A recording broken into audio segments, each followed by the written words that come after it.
Diz assim a palavra de Deus, juntos. Bem-aventurado aquele que teme ao Senhor e anda nos seus caminhos. Do trabalho de tuas mãos comerás, feliz serás, e tudo te irá bem. Tua esposa, no interior da tua casa, será como a videira frutífera. Teus filhos, como rebentos de oliveira, à roda da tua mesa. Eis como será abençoado o homem que teme ao Senhor. O Senhor te abençoe desde Sião, para que vejas a prosperidade de Jerusalém durante os dias da tua vida.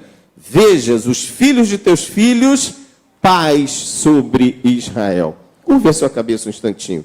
Pai querido, muito obrigado pela tua palavra, pela tua misericórdia para conosco de estarmos reunidos nessa manhã para te adorar. E agora pedimos que o teu Espírito Santo ilumine o nosso entendimento e nos ajude a compreender e sermos não apenas ouvintes esquecidos, mas praticantes da tua palavra em nome de Jesus. Amém.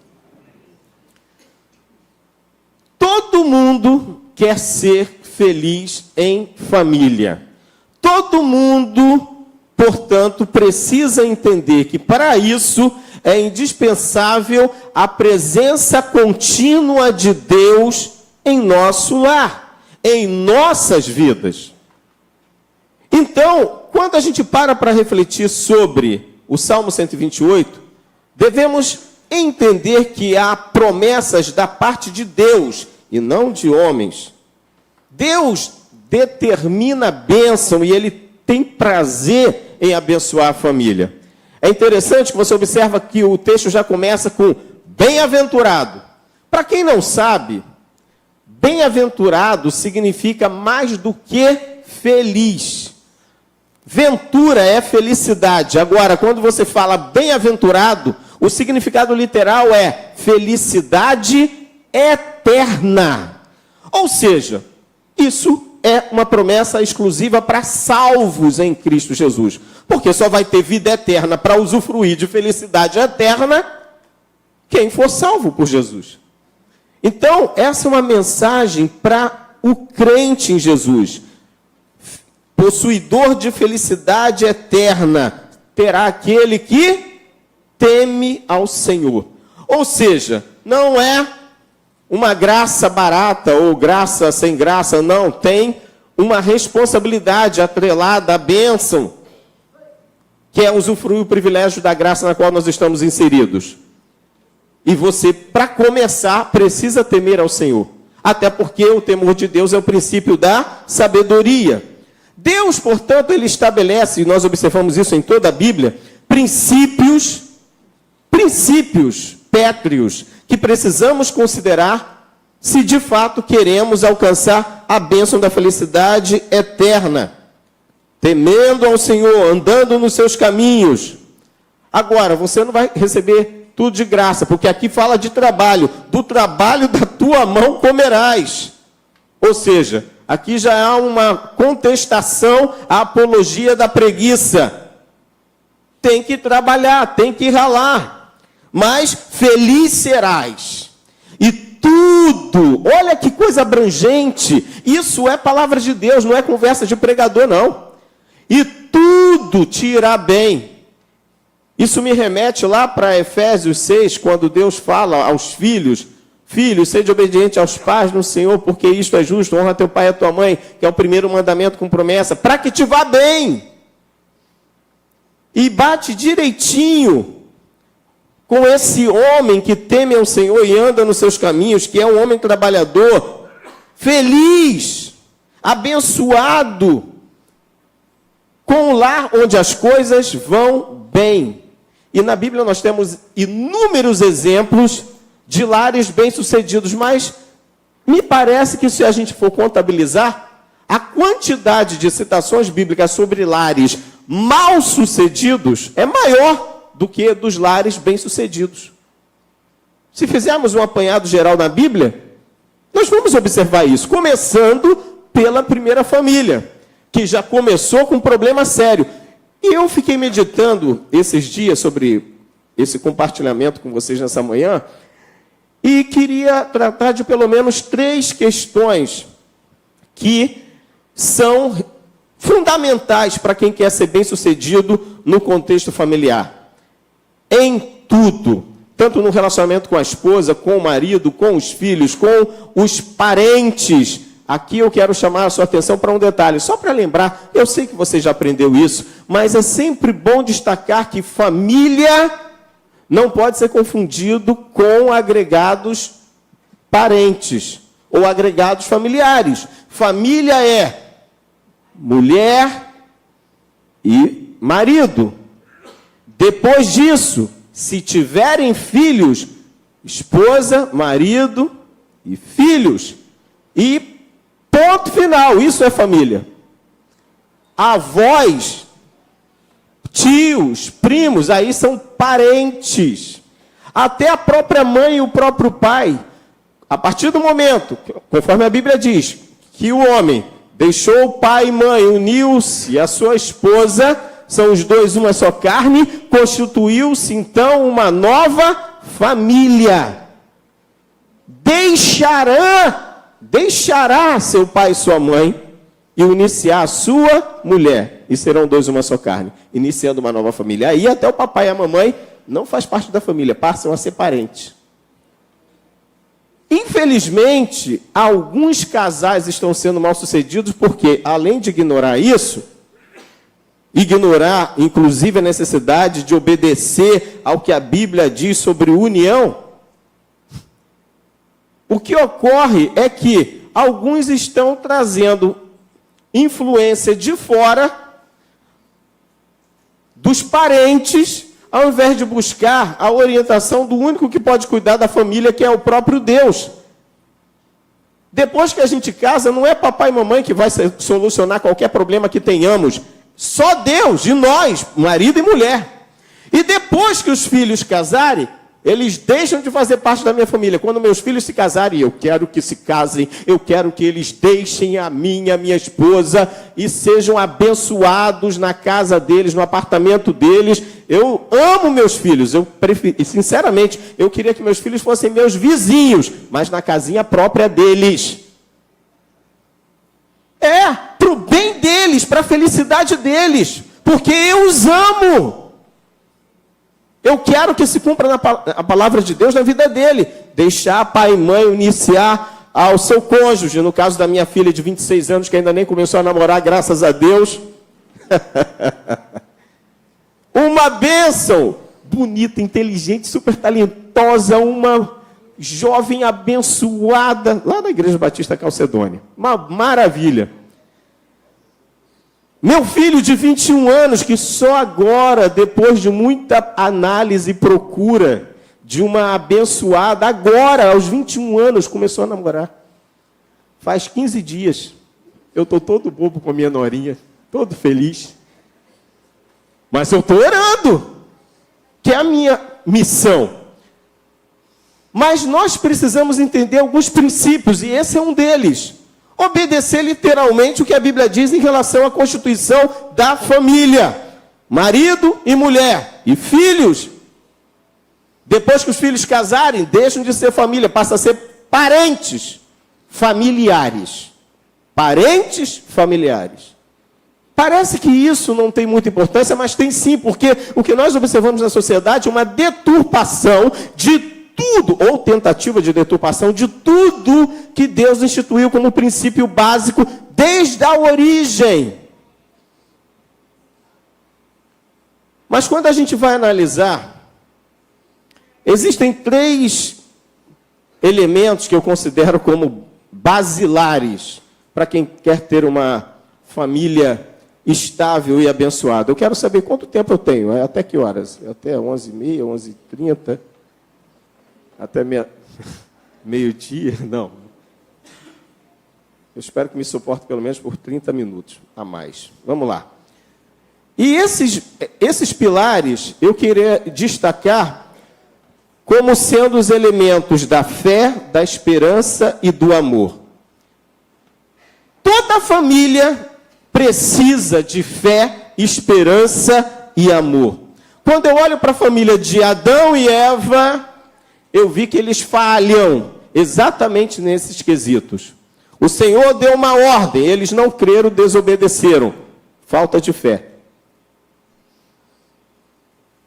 Era para Eva, ao ser tentada lá pelo Satanás, deveria ter esperado para ouvir também a opinião do marido, mas não, ela já foi logo tomando a decisão, e aí a bomba explodiu na mão de Adão. Porque foi tentar agradar a mulher, ela já tinha comido, e aí? Ou seja, não tiveram a devida paciência. E também não demonstraram que não tinham um mínimo de amor por Deus, porque o desobedeceram deliberadamente. Então, quando nós falhamos na fé, na esperança e no amor, no ambiente familiar, a coisa bagunça. E bagunça feio. Eu costumo definir a esperança, dentre tantos conceitos, como a fé, a própria fé em ação.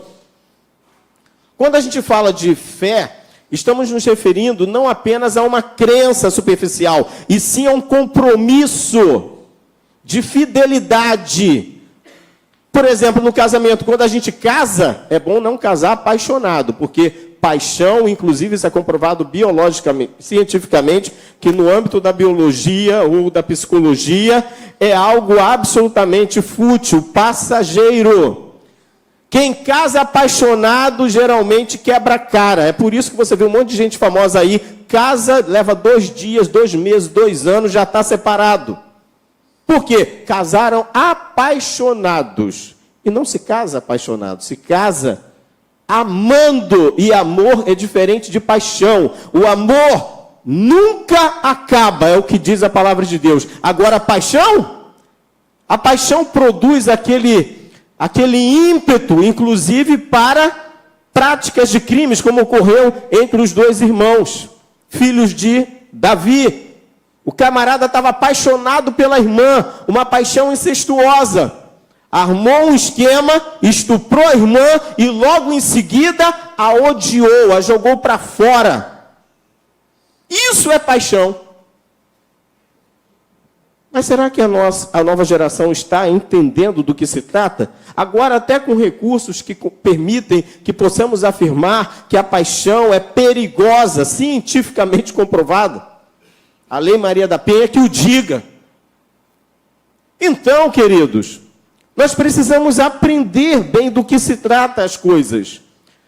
Quando eu casei com fé de que eu ia ser fiel até a morte. E eu empenhei a minha palavra lá diante do pastor. Promete ser fiel? Prometo. Cheio de medo, mas prometo. Porque eu não estava apaixonado, hipnotizado, doente. Não. Eu sabia o que eu estava fazendo. Apesar de ter, na época, apenas 23 anos de idade. Mas eu sabia que teríamos muitos problemas. E como tivemos ao longo de 30 anos, imagina quem aqui tem mais de 30 anos de casado? Mais de 30. Estou quase entrando no clube. Beleza. Agora, quando você para pensar, quantas situações vocês vivenciaram, ou aqueles que ainda estão nesse caminho, estão vivenciando, é um desafio a cada dia, mas é um desafio para você encarar com fé. Crendo que Deus abençoou e tem prazer em abençoar diariamente a sua família. E quando eu creio, eu persevero. Eu lembro do meu compromisso. E fé também tem como significado sinônimo fidelidade, que vem sendo inclusive banalizado socialmente esse termo, né? Fé, esperança, que é a própria fé em ação, que nos proporciona paz para esperar a bênção prometida por Deus de sermos bem-sucedidos. Enfrentamos problemas, mas eu creio, eu persevero, porque eu tenho esperança de que a promessa da bênção de Deus sobre a minha vida, sobre a minha família, vai se concretizar. Não importa os desafios circunstanciais que eu esteja enfrentando naquele dado momento. E, finalmente, o amor, e é aqui que eu quero me deter mais, que é o mais importante, como disse Paulo, o mais importante é o amor. Permanecem a fé, a esperança, e lembre-se, tem que permanecer. A fé, a esperança e o amor. 1 Coríntios 13:13. Esses três, mas o mais importante é o amor. Mas amor não é uma palavra simplesmente bonitinha para nós usarmos em datas especiais. Amor é o que nos leva, se necessário, ao sacrifício. Amor é o que motiva-nos, sobretudo o nosso amor a Deus, a sermos obedientes. E o que a Bíblia ensina sobre essa questão de marido e mulher? A Bíblia é bem clara. A mulher tem que ser submissa ao marido. Isso é machismo. Isso é argumento satânico, anti-família, anti-Deus, anti-bíblico. Isso sim, quem resiste à orientação bíblica, que são justamente os que estão quebrando a cara por aí. E ninguém se toca. E o pior é que tem muita gente abraçando doutrinas do feminismo que nasceram nas profundezas do inferno e se rebelando contra Deus, como fez a primeira mulher. Nossa mãe, que nos botou nessa furada que a gente vive até hoje. Falta de amor é o que compromete muitas das vezes a estabilidade familiar nos princípios básicos, inclusive em relação à questão de submissão, sim. É o que a Bíblia diz. Eu não tenho como florear ou distorcer o que a Bíblia diz para agradar A, B ou C. Agora, por outro lado, pense bem comigo, qual é a obediência mais cara? A mulher ser submissa ao marido ou o marido que tem que estar disposto a morrer pela sua esposa? E aí, mulheres, querem trocar? Vocês morrem por nós e nós apenas somos submissas a vocês. Ultimamente, até a maioria já é mesmo submissa à mulher mesmo. Essa é a verdade. Os papéis estão sendo invertidos. Resultado, desgraça, porque isso representa rebelião contra Deus, desobediência deliberada. Sob o argumento de que há mais reticências. Sempre buscam um argumento para tentar justificar o injustificável, que é a desobediência a Deus. Mas cada um faz a sua escolha. Eu garanto que teve um preço chegar aos 30 anos de casado, como muitos aqui já chegaram. Não foi fácil. Porque nós estamos sendo bombardeados socialmente, espiritualmente, o tempo inteiro. Falar sobre esse assunto, eu sei que às vezes é como pisar em ovos, mas estamos falando de família. E para ter uma família bem-sucedida, é preciso entender o básico do básico. E quem quer ser bem-sucedido precisa se submeter totalmente à palavra de Deus.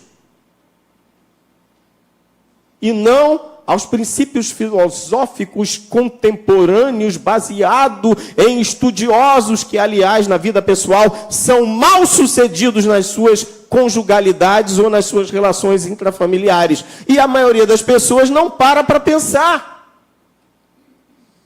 Ah, mas Foucault, ele argumenta isso em relação àquilo. Aí você vai analisar a vida daquele filósofo tal, daquele teórico tal, pedófilo, incestuoso, estuprador, e o crente lá bebendo daquela fonte e desprezando a Bíblia. Ah, mas foi meu professor que falou. Pode ser a criatura que for que tenha falado. Pode ser um anjo descendo do céu para te falar algo contra o que a Bíblia fala, e você não deve cair nessa furada, nessa conversa fiada. Repreende esse anjo do mal em nome de Jesus, se for o caso. Gente, nós estamos nos últimos tempos. Estamos nos últimos tempos. Está uma bagunça generalizada.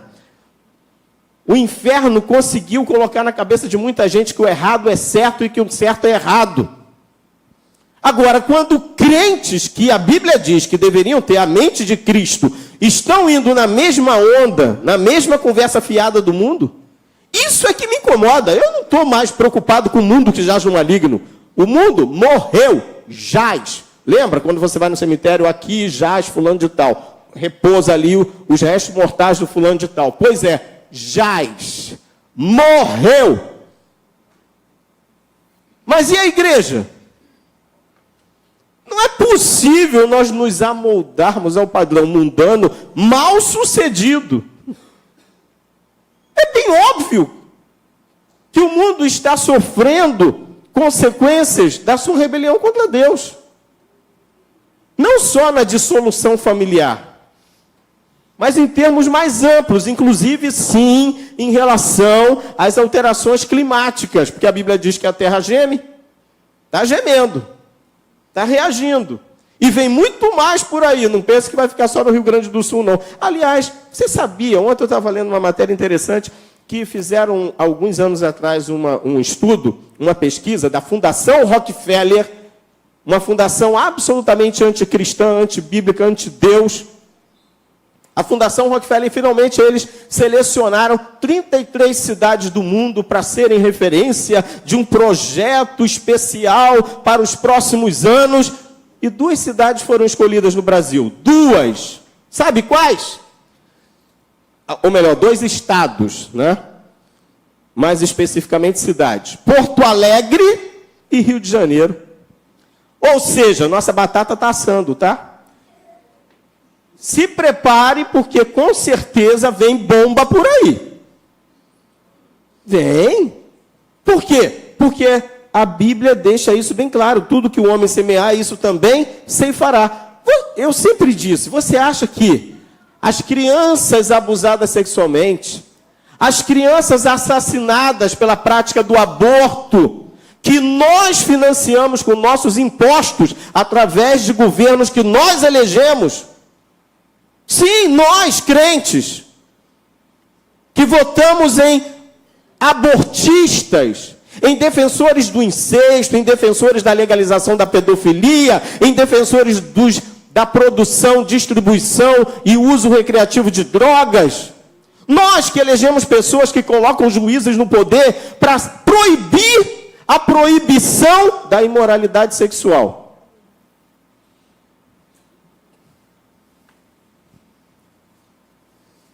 E depois nós vamos com a cara mais lavada, como dizia meu pai, pedir oração e orar. Senhor, abençoa meus filhos, guarda meus filhos da influência de políticas públicas desenvolvidas por políticos nos quais eu votei.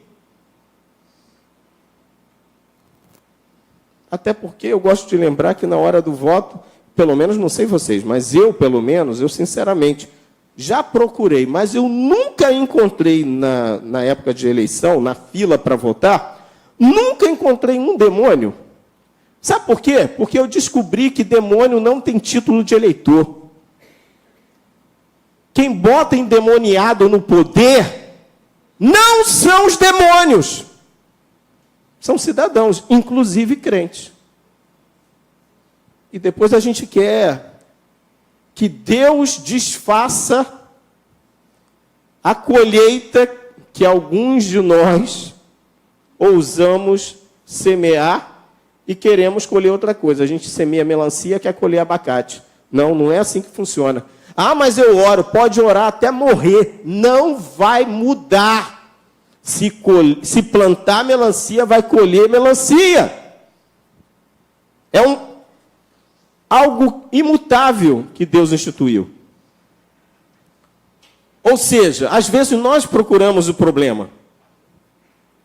E esse tipo de abordagem, nesse âmbito social ou político, é algo que também tem que ser tratado dentro do contexto familiar. Afinal, nós estamos sendo bombardeados diariamente. O amor está esfriando, como Jesus disse, por se multiplicar a iniquidade. Não é por acaso que o amor esfria, é pela multiplicação do pecado que o amor esfria. E é o que nós estamos presenciando. Filha mata a mãe com facada nas costas. Menino mata o pai com martelada na cabeça. Rapaz mata toda a família, se entrega e depois diz que não se arrepende. O que é isso? Esfriamento do amor. Nesse caso aí já é congelamento mesmo. E o pior é que quando a gente sabe que tem filho de crente envolvido, isso é que eu não me conformo, porque o mundo jaz maligno. Agora, quando isso afeta a igreja, Filhos de crente praticando crimes, envolvidos com prostituição, homossexualidade, tudo que não presta, isso me preocupa. Filhos de missionários, morrendo inclusive de AIDS, acompanhando os pais, originalmente, na infância, na obra missionária, e depois uma frustração, um acometimento de uma desgraça terrível na família. Tem tantas histórias terríveis. Mas por quê? O amor esfriou. E ele precisa ser reaquecido. A família continua sendo a célula máter da sociedade, mas ela é mais do que isso. Ela é o berço do amor da humanidade, ou deveria ser o berço de amor da humanidade. O amor de Deus, ele precisa ser o nosso parâmetro. Nós precisamos ter como referência o amor de Deus pela humanidade, para aplicarmos isso na nossa relação familiar. Prioritariamente entre marido e mulher. Os filhos não são a prioridade na família, e sim a união marido e mulher, que viabiliza o surgimento dos filhos mediante a bênção de Deus, sob a bênção de Deus. E esses filhos vão crescer e vão embora um dia. E amém, que isso ocorra. Por que eu estou frisando tanto isso? Porque eu observo que há pais que valorizam mais os filhos do que o cônjuge. E está errado. Está errado. Vai dar problemas. É por isso que tantos casais, inclusive os crentes, criam os filhos vão embora, se casam, são bem-sucedidos, e depois fica só o marido e a mulher, que se divorciam. Depois de 30 anos, depois de 20, depois de 40 anos, inclusive crentes se divorciando, porque os filhos todos foram embora, casaram, que Deus abençoe, e ficou só o marido e a mulher. O marido achando que a mulher é uma chata, a mulher achando que o marido é um chato, e aí não se suportam mais e pronto. Cadê o amor? Foi esfriando ao longo dos anos. Não foi da noite para o dia. Ninguém acordou numa manhã de domingo e disse, vamos nos divorciar? Não. Vamos adulterar? Não, não é assim que acontece. É um processo.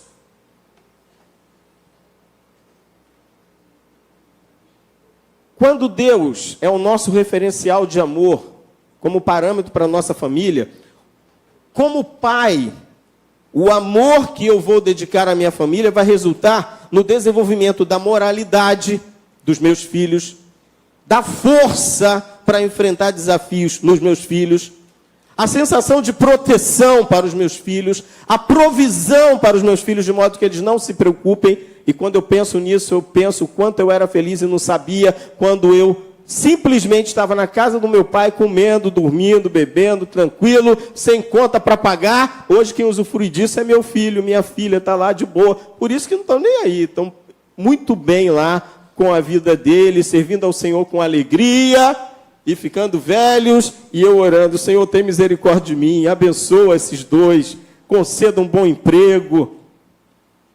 Se tiver algum empresário aí, pode depois me procurar lá embaixo, tá? Eu mando o currículo dele, sem problema algum. Então, quando eu aplico o amor de Deus como pai na minha família, é isso que eu produzo. Quando a mãe aplica, nós vemos isso refletido no desenvolvimento da educação dos filhos em casa, no contato mais frequente com a mãe, o desenvolvimento de um comportamento ético, de boas maneiras, de carinho a ser transmitido no ambiente do lar, que é um ambiente absolutamente propício para isso. Agora, quando quem é filho aplica o amor de Deus no contexto familiar, isso vai se refletir na obediência aos pais, no respeito, no aprendizado, na gratidão. Os filhos podem até aprender com os avós, aprender com os tios, mas a prioridade, a responsabilidade a ser cobrada por Deus é para o pai e a mãe. Deus não aceita a terceirização da educação dos filhos. E nós sabemos que o grande desafio dos pais cristãos nesta geração é gerar filhos tementes e obedientes a Deus, adoradores fiéis, que apesar de serem imperfeitos, são crentes de verdade, que aguardam o arrebatamento da igreja. Esse é o meu grande desafio para os meus filhos. Prioridade para mim não é meus filhos casarem, não é meus filhos serem ricos, não é meus filhos serem super inteligentes, não. Eu quero que meus filhos sejam moradores do céu eternamente. Eu quero que meus filhos amem ao Senhor Jesus e o coloquem em primeiro lugar em suas vidas, para que de fato possam orar: seja feita a tua vontade, assim na terra como ela é feita no céu. Afinal, eu os ensinei a orar também o Pai Nosso, como aquele menino que estava aqui, mas aqui não pode ser apenas algo da boca para fora, tem que ser uma realidade na nossa vida, principalmente como pais, porque é a nossa vida que vai influenciar o desenvolvimento da vida de nossos filhos e o reflexo da nossa relação conjugal e espiritual é que vai se refletir também na vida deles para o futuro, inclusive da conjugalidade deles. Entenda isso, querido. Nós precisamos, então, para ser bem-sucedidos, obedecer o que a palavra de Deus nos ensina. E, sinceramente, eu confesso, eu ainda tenho muito que aprender. Não sei você, mas eu tenho muito que aprender. E é por isso que eu continuo estudando. É por isso que eu preciso ler mais, aprender mais, para prevenir muitos problemas, inclusive daqueles que estão sendo ainda planejados contra mim, contra a minha família e contra a sua, no inferno. Porque ainda vem muita coisa ruim planejada pelas trevas para as famílias cristãs brasileiras. Estamos nos preparando para essa guerra que vai ser, já existe, mas está sendo intensificada a cada dia. Estamos nos preparando? Cada vez mais filhos de crentes nem consideram a homossexualidade pecado. Não consideram o aborto pecado. Não consideram a fornicação pecado. Afinal de contas, se a homossexualidade não é pecado, por que a fornicação ou o adultério seria pecado para essa nova geração de crentes? Não consideram a Bíblia como inerrante palavra de Deus, o nosso guia de fé e prática. Desprezam a Bíblia e valorizam professores manipuladores comprometidos com o inferno, que são mal-sucedidos em suas vidas pessoais. Professores que chegam, em alguns casos, a irem absolutamente nus, para dar aula, como já ocorreu aqui na Universidade do Rio de Janeiro. Ou que colocam filmes pornográficos, sejam para alunos de ensino médio, fundamental ou de nível superior. Nossos filhos estão sendo bombardeados, estão sendo envenenados, sim. E o que nós estamos fazendo? Só orando? Lamento te informar, mas oração é fundamental, absolutamente necessária, mas insuficiente. E nós, como pais, vamos ser cobrados. Queiramos ou não. E a nossa relação conjugal, a minha relação conjugal com minha esposa,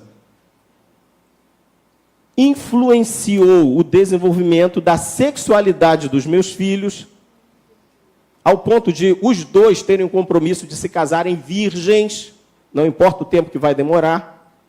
Por quê? Porque eles não são ratos de laboratório para serem manipulados por quem quer que seja. Eles foram consagrados ao Senhor. E foi muito difícil, em determinados aspectos, cuidar deles. Em outros foi muito fácil, porque Deus é muito bom e misericordioso. Me deu filhos tementes a Deus, que amam ao Senhor acima de tudo. Mais do que o pai, mais do que a mãe. Eles amam Papai do céu.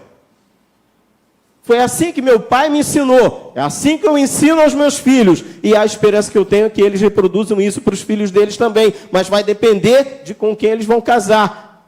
Por isso que eles aprenderam a permitir que Deus trabalhe nesse sentido, escolha para eles. para que não se precipitem. Até porque não há necessidade. E se Jesus vier antes de casar, qual o problema? Qual o problema?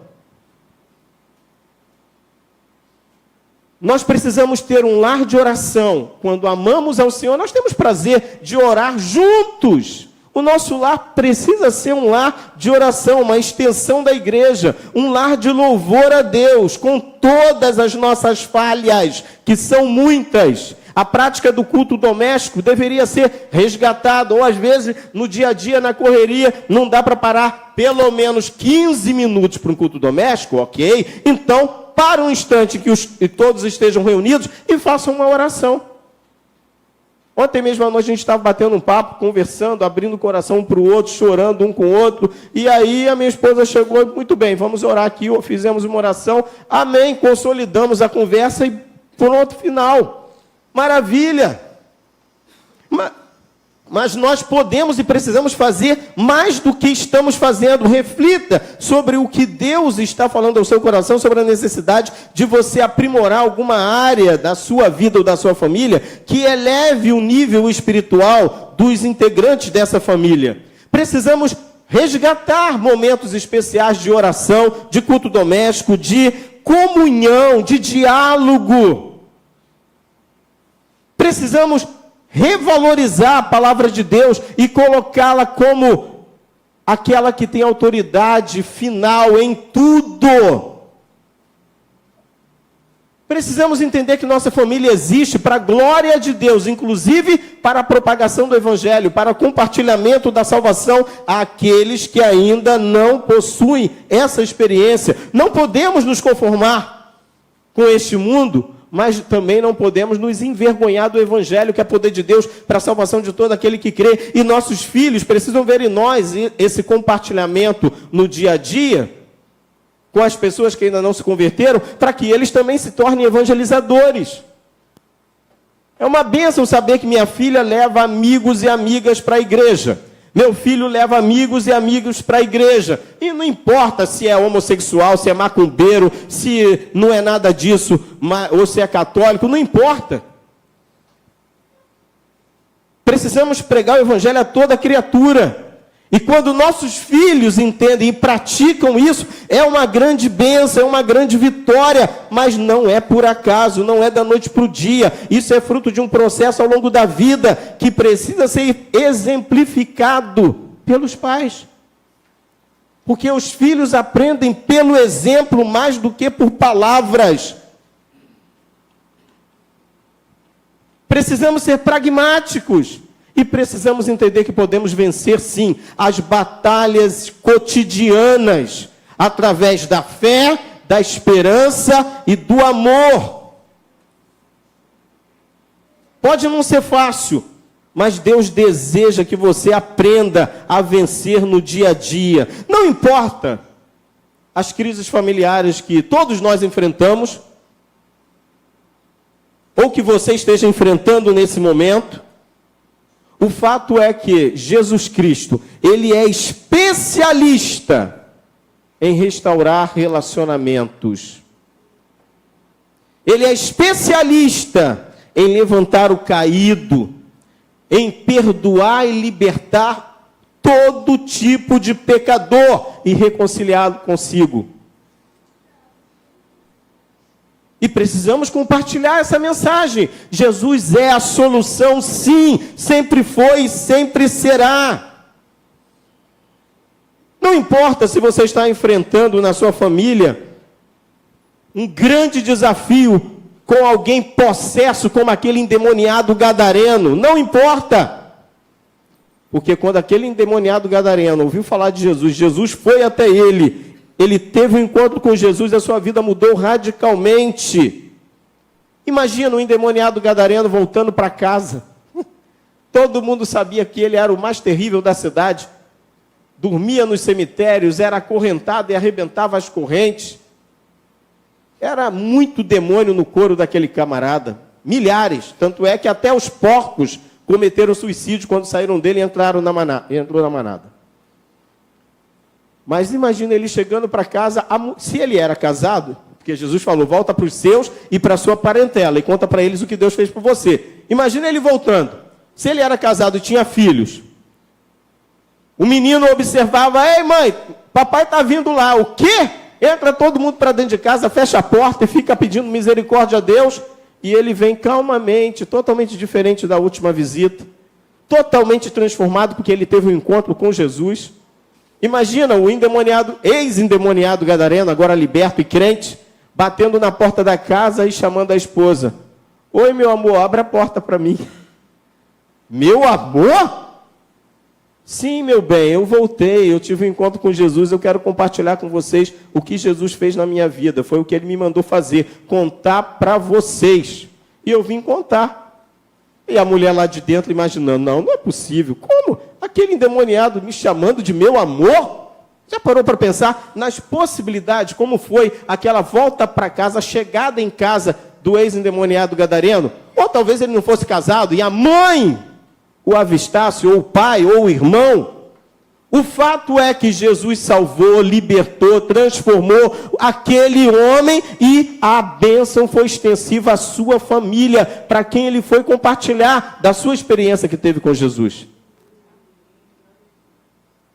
Jesus é especialista em restaurar, não importa o milagre que seja necessário. Foi o caso do filho pródigo.